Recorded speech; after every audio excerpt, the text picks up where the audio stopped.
Look at you being all romantic and stuff, trying to prepare for your spouse for Valentine's Day, right? Wrong, because it's in 2 days and you are starting to get ready now. What the hell is wrong with you? Do you even think about your spouse? To offset your lack of preparation, today we're going to go through the most important exercises you need to do if you want to have a successful Valentine's Day.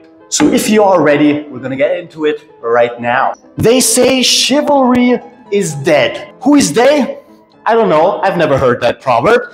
But you will have to open doors. To give your spouse the feeling that you really care, you should at least open one door for them. We're gonna do a cable pull exercise and we want to have full range of motion, extending our shoulder, pulling our shoulder in, and opening sideways. This exercise is gonna help you give her or him, I don't judge, the feeling that you really care about making them feel special. Now, if you think opening doors is romantic, wait till she or he sees you pull the chair back for them so they can take a seat instead of letting them do it themselves. Now, this is going to be a very short movement, but we're going to add a little bit more extension here for a little bit more range of motion, because you want to be able to pull that chair back and then you want to help her bring it back forward.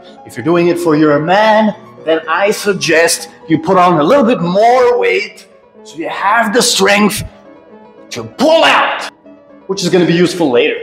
If you want to make a good impression, chances are you have gotten some kind of flowers or bouquet, which means that we need to learn how to properly give her or him the flowers.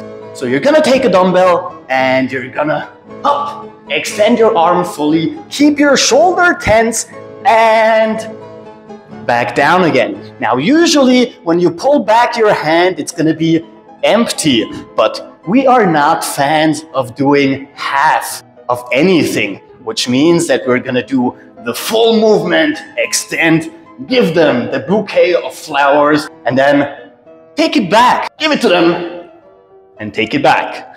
This way, they never really know if you are fully invested or if you are just being a jerk. The evening is advancing, and the most embarrassing thing for you would be if you pull the muscle in the middle of the upcoming activity. So we're gonna start just loosening up our posterior chain by bending forward, which is also gonna come in handy, and standing up again. Bending forward and standing up again. Now, if you have more mobility than most, instead of flexing your spine, you want to extend your spine, which is going to give you a little bit more pull on the glutes, on your hamstrings, on your calves, and back up again. Of course, we're going to do the same thing on the other side. We are going to work on our hip mobility too. We are going to go into horse stance, bring our hands together, and we're going to do internal rotations in our hip joint, so we do not get hurt when we use our hips later on. We can't only work with internal rotation, we also need some external rotation. Really important, because what if you are working sideways? So we're going to sit down to the side, externally rotate our hip, and then sit up, use our core strength, which is really important for the upcoming 2 days, and externally rotate the other leg. You're gonna sit up, use your core strength, rotate to one side, sit up, and rotate to the other side. Now, if you thought you could get away without doing your hip thrusts, then you are being delusional. For one, we need a longer range of motion, which is why we need some elevation below our shoulders. Second, we're only going to use a maximum amount of 1 time the body weight of your partner, because when we get into action, we don't want them to push them away and get hurt. So instead of doing that, we're going to go low weight, and we're gonna go for repetitions. And we wanna have a long range of motion. Up here and up on our tippy toes. So we have some gastrocnemius, soleus, and foot musculature inclusion down all the way, and long range of motion up on your tippy toes and back down again. Now usually we would go for 12 to 16 repetitions when it comes to strength endurance, but it is a very special day and we want to make it special. So 2 sets of 100 repetitions should prepare you for what's coming. Now this exercise is going to be really helpful for a lot of you. We're going to need a resistance band around our head, and we're going to keep our hands behind it. From here, we're going to need a lot of core and neck strength because we're going to work fast, explosively, and for a lot of repetitions.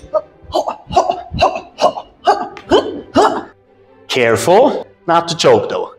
Now last but not least, we're going to need a lot of shoulder opening exercises because we need to get into this deep position where we can stay for longer periods of time without cramping. So depending on how mobile you are on your shoulders, we're going to start here and push towards our body, opening up slightly. If you are more mobile, then you're going to go on your tiptoes, keep your legs extended, and we're going to switch from a plank position to a downward dog position, opening up our chest and shoulders and moving back forward. This is going to give you the mobility to stay like this for longer periods of time. If you have even more mobility, then instead of going to a downward dog, we're going to go into a puppy pose, like so. Even more mobility for your shoulders and even more time for you to stay down here without cramping up like a weakling. You finally made it. You are prepared for what's going to come in the next 2 days. Very important though, additionally, I would recommend maybe working just a little bit on your cardio. Maybe go for a walk, a longer one, or maybe go for a jog. With that said, sadly, this is all the time I have for you today. As usual, I have classes to teach, but I'll see y'all guys tomorrow because we have new videos every single day. Captain Cairo, peace out.